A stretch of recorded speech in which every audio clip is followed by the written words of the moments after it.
बच्चों शुभ अपराह्न। हम एक अनिवार्य कविता कर रहे थे।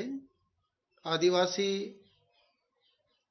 समाज से संबंधित कविता आओ मिलकर बचाएं, जिसको लिखा है वहीं की आदिवासी महिला कवित्री श्रीमती निर्मला पुतुल ने। इस कविता के कुछ पद्यांश हमने पूरे किए थे और अगले पद्यांशों को आज शुरू करते हैं। भीतर की आग, धनुष की डोरी, तीर का नुकीलापन, कुल्हाड़ी की धार, जंगल की ताजा हवा, नदियों की निर्मलता, पहाड़ों का मौन, गीतों की धुन, मिट्टी का सौंधापन, फसलों की लहलहाहट। बच्चों, सबसे पहले कठिन शब्दार्थ देखते हैं। आग। आग का मतलब है जो आदिवासी समाज है उन समाज के लोगों के अंदर अपने लोक जीवन के प्रति उत्साह। इसके बाद एक शब्द और है निर्मलता। निर्मलता का अर्थ होता है पवित्रता। मौन, मौन को कहते हैं शांति। सौंधापन होता है सुगंध, खुशबू। लहलहाट, फसलों का लहलहाना। अब ये जो पद्यांश है ये आदिवासी समाज के लोक जीवन की कथा कह रहा है और कवित्री निर्मला पुतुल अपने इस आदिवासी समाज की जो जीवन शैली है उसको बचाए रखना चाहती है। किससे बचाना चाहती है? कवित्री अपने इस आदिवासी समाज को, यहाँ के लोक जीवन को, यहाँ की जीवन शैली को, जो शहरी संस्कृति है,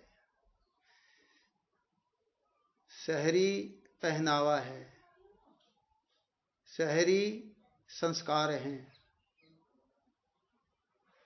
उन सारी की सारी जो आज अपसंस्कृति का रूप ले चुके हैं, ऐसी दूषित संस्कृति से अपने इस आदिवासी समाज को बचाए रखना चाहती। इन पंक्तियों में कवित्री की अपने आदिवासी समाज के प्रति चिंता प्रकट हुई है। कवित्री कहना चाहती है कि जो संथाली परगना अर्थात आदिवासी समाज है, जो उत्तर भारत का एक राज्य है और उसके अंदर जो आदिवासियों की जीवन शैली है उसके बारे में कवित्री कहती है कि मैं चाहती हूँ कि आदिवासी समाज के लोगों की जो जीवन शैली है, जो उनका लोक जीवन है, अपने काम को करते रहने के प्रति जो उत्साह है वो बना रहे। ये आदिवासी समाज के लोग धनुष और डोरी हमेशा अपने साथ रखते हैं, जो कि उनकी परिश्रम का, पुरुषार्थ का परिचायक है।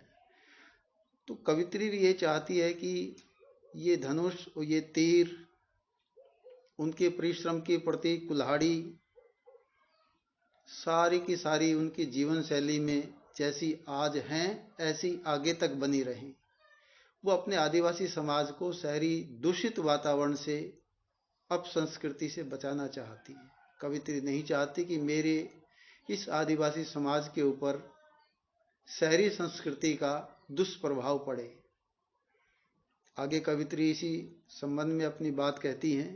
जंगल की ताज़ा हवा, नदियों की निर्मलता, पहाड़ों का मौन, यानी कि जीवन को खुशहाली देने वाले, जीवन को शुद्ध ऑक्सीजन देने वाले, जीवन को निरोग रखने वाले और धरती के राज दुलारे, धरती की शोभा बढ़ाने वाले ये पेड़ पौधे जो कि ताज़ी हवा के प्रतीक हैं, शुद्ध ऑक्सीजन के प्रतीक हैं, यहाँ के जनजीवन में बने रहें।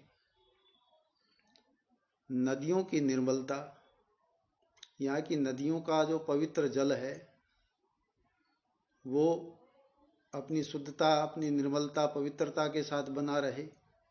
पहाड़ों का मौन, पहाड़ों के ऊपर जो शांति है।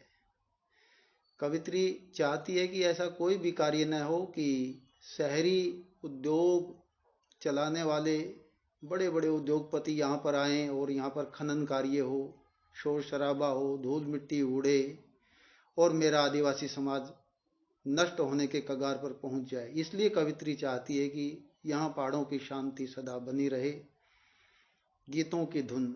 और जो आदिवासी समाज के लोग अपने समारोह में, अपने उत्सव में, अपने आयोजनों में जो गीतों की मधुर तान छेड़ते हैं, वो सदा आदिवासी समाज के लोक जीवन का, उनकी जीवन शैली में बनी रहे, उनका अंग बनी रहे, वो गायब न होने पाए।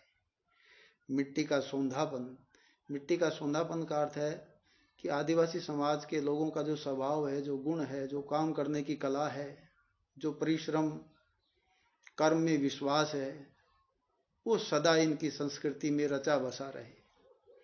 फसलों की लहलहाट और यहाँ उत्पन्न होने वाली फसलें, दूर दूर तक फैले हुए फसलों से भरे हुए खेत, इसी प्रकार से खुशहाली का प्रतीक बनकर के लहलहाते रहें।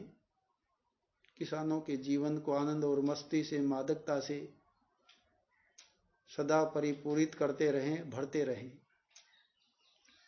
तो हमने देखा कि कवित्री ने अपने आदिवासी समाज के लोक जीवन, जनजीवन का एक मार्मिक चित्रण किया है और कवित्री ने इसके प्रति अपनी गहन चिंता भी प्रकट की है।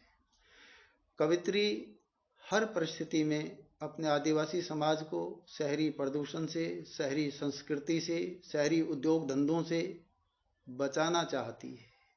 इसके पीछे कवित्री का मानना है कि अगर ये सारी चीज़ें आदिवासी समाज में, झारखंड संथाली समाज में, आदिवासी समाज में, संथाली परगना में फैल जाएंगी तो इनका दुष्प्रभाव यह होगा कि आदिवासी समाज का जो जनजीवन है बुरी तरह से प्रभावित हो जाएगा और आने वाली पीढ़ियां, न तो उनका जीवन सुरक्षित रहेगा, न उनका जीवन स्वस्थ रहेगा। इसलिए कवित्री पहले ही इस बात की चिंता रखती है और इस चिंता को उन्होंने अपनी इन पंक्तियों में व्यक्त भी किया है। लोक जीवन को बनाए रखना चाहती है, उनके जनजीवन पर किसी प्रकार का कोई विपरीत दुष्प्रभाव न पड़े, इसको बचाए रखना चाहती है। और कवित्री ने अपने आदिवासी समाज के प्रति अपने मन की पीड़ा को अभिव्यक्ति प्रदान की है, सार्थक अभिव्यक्ति प्रदान की है। बच्चों आते हैं और इसमें देखते हैं कि कविता तो अभी पूरी हो गई है, कविता पूरी नहीं, सॉरी, कविता का अभी कुछ भाग और रह गया है, लेकिन आज हम इसका इतना ही भाग करेंगे। और आज जो हमने पढ़ा इससे रिलेटेड जो प्रश्न बन रहे हैं, क्योंकि गद्यांश और पद्यांश तो बच्चों अब सेकंड टर्म के पाठ्यक्रम में आएंगे नहीं, इनसे उत्पन्न जो प्रश्न हैं वही आपसे पूछे जाएंगे। प्रश्न नंबर 1, भीतर की आग से कवि का क्या तात्पर्य है? आदिवासी समाज का जो काम करने का उत्साह है, जुनून है, जज्बा है, कवित्री चाहती है कि वो किसी भी तरीके से ठंडा नहीं पड़ना चाहिए, उसके ऊपर शहरी संस्कृति का कोई दुष्प्रभाव नहीं पड़ना चाहिए।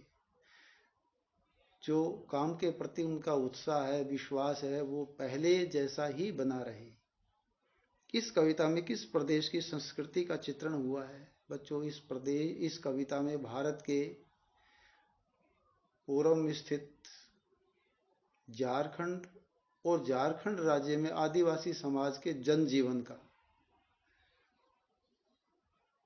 बड़ा ही सुंदर ढंग से आदिवासी कवित्री निर्मला पुतुल जी ने उनकी सकारात्मक और भिन्न विशेषताओं के साथ बड़ा ही एक चित्रात्मक शैली में बड़ा ही सुंदर वर्णन और सार्थक वर्णन प्रस्तुत किया है। आदिवासी लोगों की जीवन शैली को समझाइए। आदिवासी लोग अनपढ़ होते हैं, भोले होते हैं, कर्म करने में ज़्यादा विश्वास रखते हैं। आदिवासी समाज के लोग तीर, धनुष, कुल्हाड़ी रखना अपने आप को सौभाग्यशाली समझते हैं।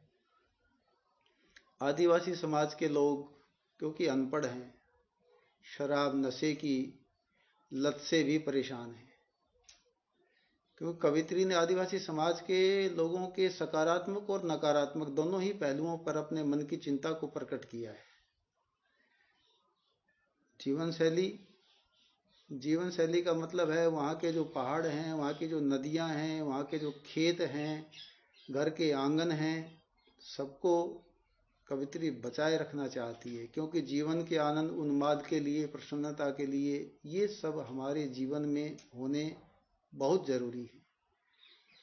किस काव्यांश के काव्य शिल्प पर प्रकाश डालिए। बच्चों, जहाँ तक काव्य शिल्प की बात करते हैं तो कवित्री की जो भाषा है वो सहज है, सरल है, भावों के अनुकूल है, प्रसंग के अनुकूल है और साहित्यिक खड़ी बोली का प्रयोग किया है। कवित्री ने किसी भी प्रकार के कोई छंद का इस कविता में कोई प्रयोग नहीं किया है। ऐतुकांत है कविता और अलंकारों का भी विशेष प्रयोग नहीं किया गया है।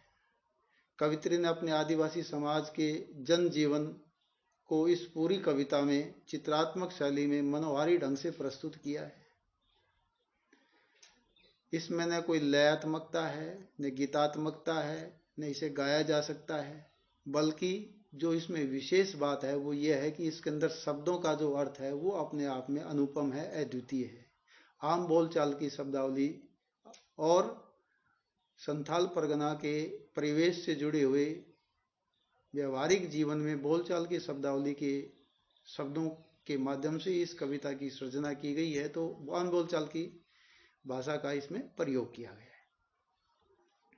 बच्चों, ये जो 4 या 5 प्रश्न हम आपको दे रहे हैं, ये सारे के सारे प्रश्न पर डे आपको करने हैं और करने के बाद यदि किसी प्रश्न में किसी बच्चे को कहीं पर कोई समस्या आती है, कोई समझ में नहीं आता है, तो वो डायरेक्ट फ़ोन करके पूछ सकता है और जो व्हाट्सएप नंबर है वहाँ पर भी अपनी समस्या को रख सकता है।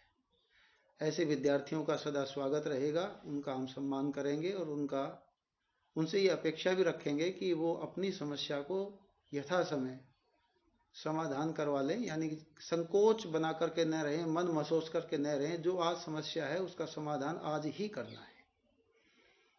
तो बच्चों, एक ये पद्यांश और इस पर आधारित जो ये प्रश्न है इनको करना है और साथ साथ याद भी करना है। आज की कक्षा में बस इतना ही। अगली कक्षा में इसी कविता के जो बाद के कुछ अनिवार्य काव्यांश पद्यांश जो बचे हैं उनको कल करेंगे। तब तक के लिए अपना ध्यान रखिएगा और काम करते रहिएगा। आपका बहुत बहुत धन्यवाद।